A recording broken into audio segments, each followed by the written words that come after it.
Welcome back to The Flexible Mind. I am your host, David Ashby, and in the studio today we have my good friend David Q. And I'm not exactly sure what topics we have in store today, but with so many things going on in the news and on social media, we're just going to let this one flow and see where we end up. But before we start, please be sure to like, subscribe, and all that BS. It really does help grow the channel, and it'll help you keep up with our content in the future. And without further ado, let's start.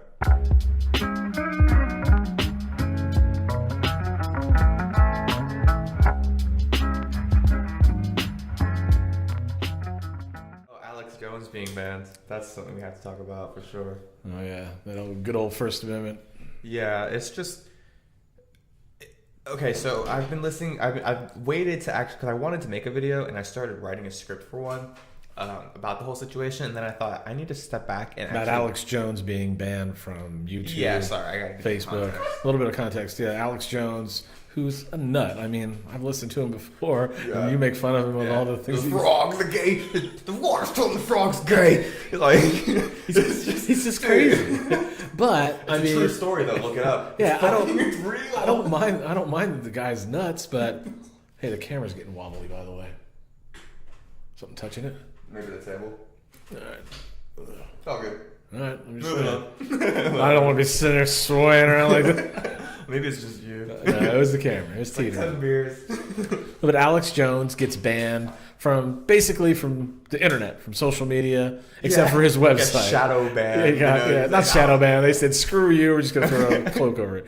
But he has his own website, and it seems like people now, they've almost given him free advertising to be, that's the funniest part. Sought out. You know what I mean? What is... I'm not looking. I'm sorry. I still think you're an idiot. No, for real. Like, I mean, I don't like frogs. Yeah, like his content is somewhat ridiculous, obviously, but it kind of is a bigger issue than that because now these companies who have a massive monopoly in these different areas, like Facebook, there's no other competitor for Facebook, or there's no competitor for YouTube or Google and things, and iTunes, for an example. Like, and if he's getting kicked off all these platforms, these companies are becoming arbiters of content. They're becoming editors. They're becoming publishers. Publishers, yeah, exactly. And that opens them up to a great deal of libel and things like that because now they're responsible for what their content is being put out. If they're going to monitor what is being put out, and their whole platform before was, we're giving everybody a platform, just say what you want to say. Right. We don't care. But as soon as they start saying, hey, you can't say that though, well, now you're being a publisher, you're being an editor, you're saying, wait, we can't have those opinions, those are wrong. And if you start taking on that role, you're going to open yourself up to lawsuits and things like that. And I'm really worried for those companies on that hand. And on the other hand, it's a complete stomping on his free speech. Why are you telling everybody about our idea to replace Facebook? This is not the place to do it. But I don't understand how why the hell they're gonna just knock down all his content like that? And like you said, it's almost as if it's helped his content. If anything, now people are rushing to his site to buy his subscriptions and stuff because he can't be found anywhere else because the frogs are gay. And it's just like, and it doesn't make any sense. It doesn't. But it what were you doing? If anything, they should have ignored him, and then nobody would pay attention to him as much. But when you attract that kind of attention, you're gonna be sought out. Because people are gonna wonder, who is this guy? The same shit. Exactly. Yeah. It's like if you ban him from everything, then people are gonna be like, okay, well, we're gonna go find out what it is you're trying to keep us from seeing. Exactly. And you can't run your company like that and expect to be treated without bias.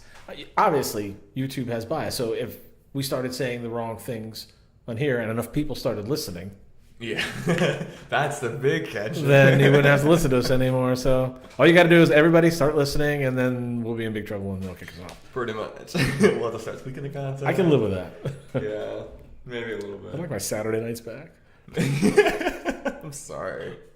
Well, seriously, but fun, I mean, though. if you run your company as okay, we're a platform for all, for everybody to provide us with your videos, your opinions, whatever kind of nonsense you have. Now, I understand no jihadi crap and no murder or nothing that's graphic nudity or whatever that's offensive to everybody kind of thing. It's like chopping up animals and stuff like that, they're going to obviously take that off. Okay, Yeah, they're going to take chopping that off. up animals. And even then, I'm sure you can find stuff of slaughterhouses and everything if you go look. No, but and you can still find nudity if you look up like how to do How old a are waxing. No. No, but it's such a funny. It's because I was at work and we were talking about it, and it's like, no, yeah, you can straight up just see that kind of stuff if you look up like waxing videos and stuff because it's educational and they're teaching you how to do this stuff. I know, and it's just like you got to be some kind of sadist to watch it though. Yeah, for real. And they just like grab the dick and they're like, all right, here's some. Yeah. And the question we had was, how can you wax your balls? Do you like just dip your balls in the wax and then just rip it all off at once? Are you really gonna ask that question? I asked that question at work and we didn't have nobody had an answer.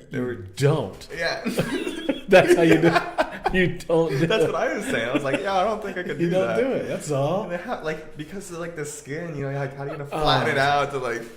Oh man. How the podcast get here? I'm gonna pass out. Yeah. I can't even sit here anymore. But dude, like, Okay, I need a sip of beer after if they're gonna have a censorship of different content and stuff, like at what point is that line drawn? Like, okay, Alex Jones, like he's crazy as fuck, fine. But what if they start saying, oh, well, we don't like your perspective, we don't like your delivery, or something like that, and then they just start banning people left and right? They're already doing it. It sets a precedent. We already talked about Diamond and Silk.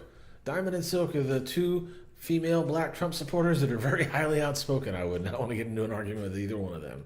And one of them just goes, yeah, and I wouldn't want to get into an argument with her. Okay? Just For so you know. tone kills my argument. The more you talk, the stupider you sound. But YouTube demonetized her and her sister. I guess they're sisters. But they demonetized them, and they said that they were offensive to the culture. And it's like, what do you mean they're offensive to the culture? They're supportive of the United States. They're patriotic Americans, so they support the president. That's counter. That's counter to the culture. They don't fill that role, this ideological role that people are assuming nowadays, where it's like, well, if you're black, you must be a Democrat. You must have A, B, and C characteristics, and if you go against it, you're an Uncle Tom. I think Kanye West is like really throwing a wrench in that whole argument for them because he is a very wealthy, smart businessman. Yeah, and I don't really support most of his. I don't even like his music. Neither do I. For the most part.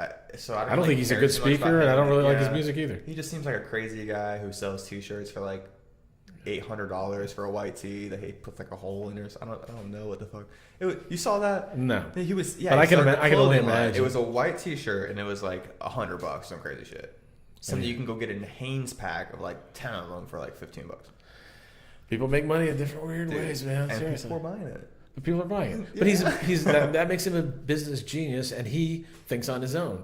If he was to think along the same lines of groupthink, I watched people last night on the Laura Ingraham show, and she had two different guys on there that had totally different opinions. Both of them were African American. One was like, hey man, I've been a conservative my whole life. It's like, and it's worked for me. It's like everything, that I've learned has done to benefit me. And the other guy was the complete opposite. He's like, there's only victimization. There you go. Get that little. But all he talked about was the victim. And when you're always the victim, you really are giving in to society, just saying, okay, well, you can't do anything better than that. That's as good as you're going to get. And that's not true. I mean, there's room for anybody to grow and get better. But if you develop that socialist, leftist kind of, this is as good as it's going to get. I mean, Obama preached that for 8 years. Those jobs are gone. What are you going to do? Wave a magic wand? Magic wand is by going and lowering tax rates and causing businesses to say, hey, there's more incentive to go back to the United States than stay where we are. So they did actually move business and trade back to the United States. It's happened. So you hear the words of a man who has no idea what to do, and you see the actions of somebody who has no idea what to say, but actually knows how to do it. And I care more about what you get done as a politician. It's not a popularity contest. I don't care whether I like you or not. It's if you're effective. I mean, yeah. So the most. But that's hard because, like, how do you know? Well, the people I've developed the most respect for in my life have been former employers that were hard on me because they treated me with that tough love, and I'm glad they did that because it made me a better man. Well, yeah, you hear that story a lot with different veterans who talk about how the drill instructors and stuff become lifelong mentors or people they look up to, because it's like, this person beat my ass into something awesome. You spend 10 weeks thinking of how you're going to kill him. I mean, how do you make a sword? You have to put it in fire and smash it with a hammer 1,000 times, but eventually become something that's like refined and deadly. Same thing with the military. They do the same shit. And, people who are hard. That's why I like you. You call me out my bullshit, and it's just like, no, fuck that. You're wrong. And I'm like, oh, okay, you're right. We have respect for each other because of that. Because, if I do something stupid or if I say something stupid, you don't mind saying, hey, you said something stupid. That's kind of what the whole podcast again is about. It's like, we need to have more of these kind of conversations and be more frank with people and be more, this is my idea. What's your idea? Yeah. Which idea is better? Okay, take that idea and compare it to other ideas. It's not offensive if you have the idea. It's not offensive to have an opinion. Depending on the idea, it's your opinion. But it's your opinion. It's not offensive just because you have the opinion. I mean, there's a lot of people that, like I said, there's groupthink. You can only vote a certain way if you're a certain race. You can only think a certain way if you're a certain race. And you know what? If that was the case, then I would follow a lot of the people that decided that they were going to be victims, and I would have gone down the road of, oh, woe is me, and always looking for a handout. And instead, I got on my own 2 feet. My family came here from another country, and they all assimilated and did well. They're Americans. We don't speak a different language in the house. Never did, ever. Well, let's talk about that real quick, about assimilation, because a lot of people are upset with the immigration issue, and that's a whole thing. You can check out the other video about that, you guys. But what I'm finding is, in a lot of other cultures and countries, people, they might retain in the home their own like culture and identity, but they assimilate to that culture they're living in. They move to France, they might still have African roots in their home, but when they're out in the public, they're speaking French, they're acting like a French person, like they're conducting themselves as a Frenchman.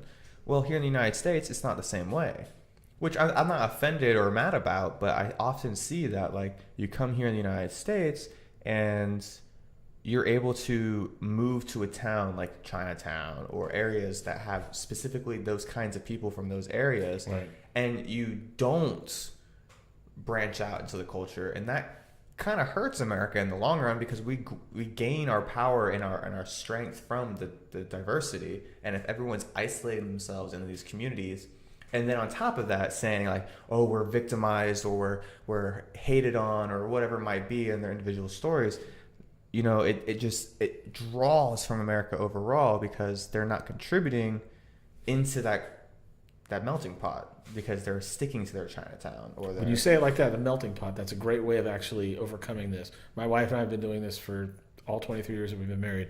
We always try new things and new places. So when we go to eat at a different place, we'll go to those areas where we're the only people in there that speak English. There's just Asian people. Those are the best kinds of places. For Christmas, we went to Lamb's Garden for Christmas, and they're walking around with a cart, and they're like, they don't even speak English. They're like, it's a dumpling. And I'm like, what is that? And I thought he said shrimp. And I ate them. They were delicious. And somebody ordered another round of them, and he was Asian. And I leaned over and I said, hey, what is that anyway? And he said tripe. Intestine. Beef stomach. Yeah. And I'm like, yeah. It's like starting. It went from delicious to like. It was delicious. And you know what? I'd get it again in a heartbeat. I mean, really? Think about it. It was so I've seen tripe before at like these. It was in a dumpling. It was like like a little dumpling that you get the steamed or fried dumplings when you go to the restaurant. Dude, no. It was good. No, but see, that's fucking awesome. Like in That's America, how you learn. Yeah, exactly. Like you're able to go somewhere down the street and try something that's completely foreign. Like who the fuck eats cow stomach lining? Obviously, but apparently it's delicious. Oh. Hey, that sounds so gross. Go look at it in the meat department next time you go to the grocery store. So weird. It kind of. Am I wrong? Honeycomb. Yeah, I was gonna say it's like a honeycomb, like spongy look to it. I'm like, oh, please. And everybody in Venezuela would love it right now. Yeah, yeah, it's just so terrible. Oh my god. And we'll be right back. Dog food. Yeah, what a great way to end that one. I swear it's not the beer. That was horrible. But you know what though? It's a trying of new cultures and new things, and it's better to go out and at least experience other cultures. Yeah. People talk about it all the time, but We actually have gone out and done it, and some of the best places we've been to are places that I never would have. 100%. I told my wife, I said, we're going to try that place on the way back. And she's like, I'm never going to that place as long as I live. And I, on the way back, stopped, like, let's go get a menu. And there we are, sitting down after we had already eaten somewhere else, ordering food. And my wife's like, I love this place. Yeah. And I'm like, see, you never know until you go. Yeah, I mean, and not that I got to eat this, but the whole goat head story from when we were in Greece. My buddy Timo, you know, like he went back specifically to this place in Athens because when we left Athens the first time, he saw this and he didn't get the goat head. When he came back, he was like, I'm going to that specific restaurant, I'm getting a goat head. And it's a goat head on a spit, and it's just rotating, like through his eyes and mouth, and it's like through, and it's just rotating. It's terrible. They take it, they split it open, fill it with French fries, wrap it up. French fries. That's so Americans can eat it. My God. One goat head, American style. Yeah, but yeah, he gets in a foil and you open it, it's just like, and there's teeth and tongue and brain and just. And he said it was delicious. I mean, he's sitting there taking an eyeball, and I'm like, what? I'm gonna eat my You need to get my face again. But dude, it's those experiences. It allows you to understand their culture and their customs, and you get to see how they live. And good thing for Timo. I tried a little bit of the brain because they peer pressured me into it, and it just tastes like mush, and I was not. It tasted like brains. Yeah, I've never had brain until then, but I win. Yeah, I tried it. But it helps you become more accepting and understanding of different cultures and things like that by doing that. You know, you go to these restaurants that no one there speaks your language, or you go to places that no one there understands you're just the odd man out. Yep. But then you learn a lot in those circumstances, and people tend to stick to their own little bubble, and they don't want to explore outside of that bubble, and then they develop these ideas and these concepts that are solid and concrete, and they throw up their walls, and this is my life. But if you step outside that wall, there's a really cool world out there. And different people my favorite restaurant to eat heads. in Winter Park is a Turkish restaurant, oddly enough. It Phosphorus? is. Phosphorus. Oh, I love so that good. place. My 18th birthday, I got a hookah there. That place is so good. I mean, it is the best food I've ever had in my entire life. And a lot of people say, well, I'm not going to eat at some Persian or Muslim or any kind of place like that. I've gone and eaten at the Iranian cafe over in Longwood. It's delicious. Yeah. It is good. My wife was sick one time. I brought her home that. She's like, oh, they make the best rice ever. It's the most aromatic, delicious rice ever. That's the only place I've ever been able to find it. That's some of my favorite food, though, is, like falafel and gyros. And find the oddballs. Oh, God. Now I want to eat. That's what I'm saying. We just had 2 slices of pizza. We're out of pizza now. Oh, this is why I don't eat everything. Oh, how's our time, by the way? We're at 19. Uh-oh. The camera's already turned off. Yeah. All right. Well, we'll be cutting out till next time. Yeah, I'll see you guys. Appreciate you for listening. Thanks, Dave. Thank you. Appreciate it.